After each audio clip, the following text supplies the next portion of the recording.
Hello. Okay. Well, I was going to maybe do another kind of filler boot video, but I've decided to put that off. And then I thought I would do sort of a Rites of Spring follow up to that office casual theme. I'll probably do that on Tuesday. Um, transitional clothing and denim and that sort of thing. I was going to save video about sneakers until uh, later in the season and probably want to talk more about nautical things again in terms of style. But since I've been having sizing issues dealing with the boot stuff, I decided to bump this one up since this was just very recent. I went to return some boots, and while I was there, I ended up buying some sneakers from a different store. And so the first thing I saw was the Vans, and I'll talk about Vans definitely later. The Vans, I think, are pretty close to the same size, but they have shrunk. So what used to be a size 7 that was too big for me is now smaller on my foot, but I can probably wear those without socks some of the time or whatever, so maybe it won't be an issue. But the Converse, now this, when I went in the store, I've always been saying, I think in even some of my other videos, that Converse have always run big, so if you wear 6.5 of this, it's really this or whatever. I've always been kind of using that as a barometer because so many people have worn Converse. I don't know if it's more than people who have worn Vans or not, but pretty much everybody's familiar with the brand from at least some point in their life. I think maybe you didn't wear it as your only go-to shoe for like 15 years straight or something like I did, but I could not find. Now I have a pair of the suede top ones, and I don't know where I put them. I don't think I already gave them to the Goodwill, but I wanted to be able to compare those with the canvas ones a little bit, but it's not really necessary. The whole reason I started buying those instead was, to get more longevity, but the tops last longer, and the bottoms where the rubber meets the road doesn't really last that much longer. So was I really getting value? Don't know. Was I getting more arch support? Maybe not really. Blah blah blah. But we're not gonna really get into that now. These are questions that again, if you're familiar with the brand, you've bought that style or you haven't, and yada yada. So what happened though? When I went into the store, like I said, I I had always kind of thought that 6.5 was my style, but I actually have old ones here that are a 6. I don't know if you can see that. That's very tiny, but yes. On the labels, now these were made in China back when they first started changing things up. So you can see it still has that kind of new rubber that they used, hasn't totally worn off yet. And they can import them as slippers if they have this furry outsole for some reason. And so I've had these for many years, but not made in the USA. But this is a size 6, which is kind of small on me now, and they've been in the box for a while. So you can see they were kind of a flamboyant choice at the time. I thought they were, very Hawaiian printy, and of course I tried to keep them good, so I didn't want to wear them out like the usual Converse, and now they're kind of small. And some of the usual wear and tear. And I had, so when I went into the store, I think I tried on 6.5. And this is just the other one of the pair for anybody who doesn't know what a pair of shoes look like. Slightly less wear, but some of this kind of wear here. Obviously, the heel wearage here, this kind of scraping. The older logo, they've changed these logos slightly over time and such. I usually get holes here. I usually, the toe doesn't wear out. That's what kind of keeps them in condition longer than a pair of Vans, is you can kind of get away with wearing them longer, even though the Vans outsoles. I've never worn out a pair of Vans outsoles. I've worn Converse outsoles down to my feet sticking through the bottom of the shoe. So it's a false sense of it's not worn out yet.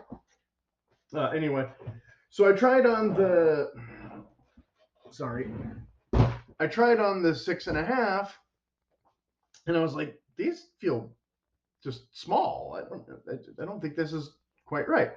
So I grabbed a 7, and traditionally a 7 on me. Oh, they don't put the size here anymore. Uh, Traditionally a size 7 on me. How much can we read this? I don't know. Is way too small, and you can see in a minute they've totally changed the interior. Well, that's upside down. All right. They've totally changed the interior. This is different. This is different. I'll talk about that in a minute. Um, So yeah, I bought the 7, and I'm like, I don't know, I don't know why they don't seem too big. I'll just, I'll take them home, and that's the size I'm gonna wear, I guess. So my feet grew. Okay, fine. I wear 7s now. Fine.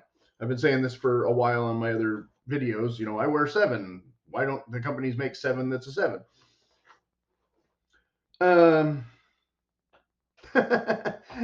here's the rub. Here's where it gets fun. I still have in my possession maybe the only. Well, okay, back up.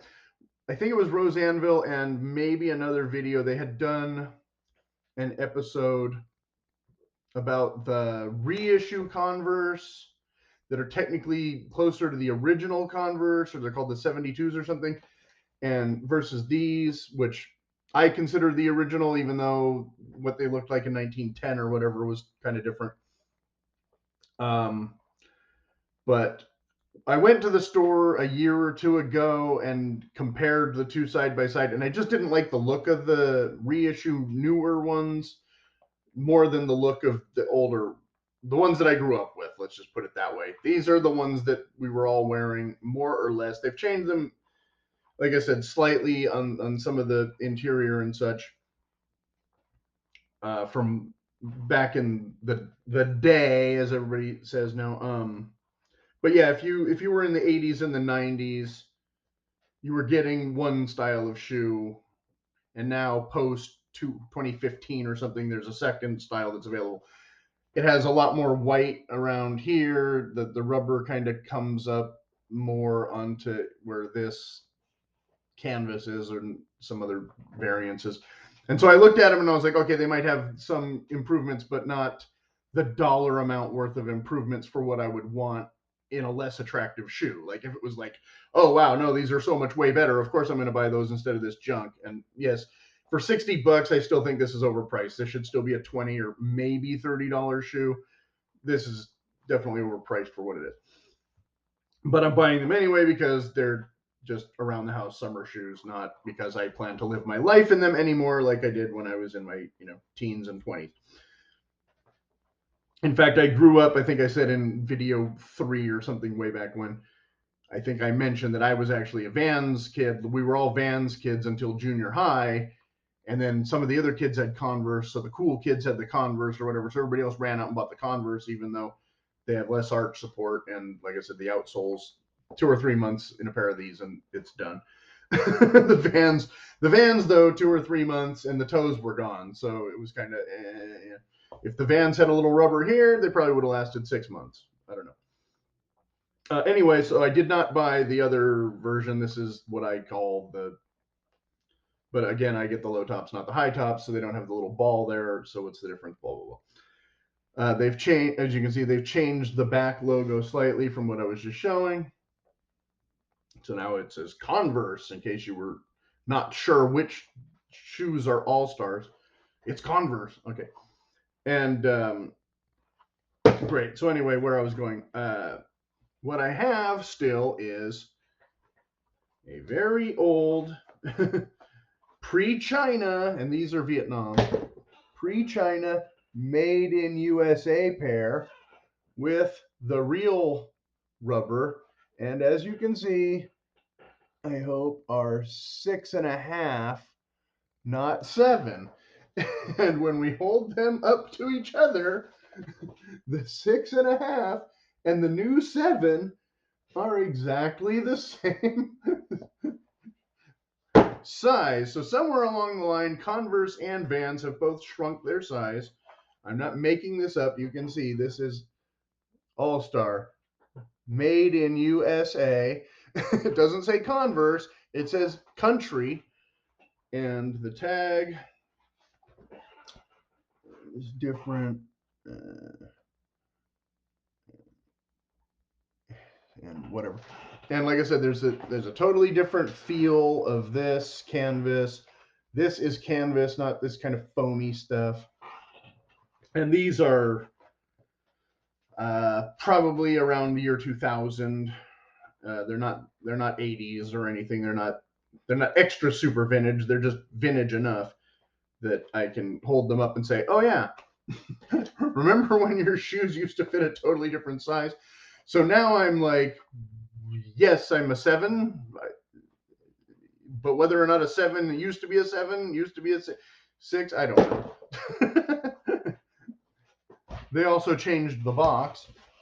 This was an older box from that day where look, they put the little thing because they were preying upon nostalgia even back in 2000. Praying, whatever. Back in 2000, they were already trying to sell you on nostalgia rather than quality, even though I would argue that the quality was still higher quality than probably the quality these will be. This is lighter, in fact. 1 second. 14 ounces, 9.7 ounces. So the rubber is definitely not as high a density, and the insole is definitely not as high a density. So you are paying significantly more for a shoe that weighs significantly less. But again, if you want a lightweight summer shoe, I guess you're not as worried about the longevity of the leather or the foam, and the fact that again they cost $60 now is literally highway robbery, and I bought 2 pairs. So I guess that's about all I have to say for now. If anybody has any comments, you can let me know.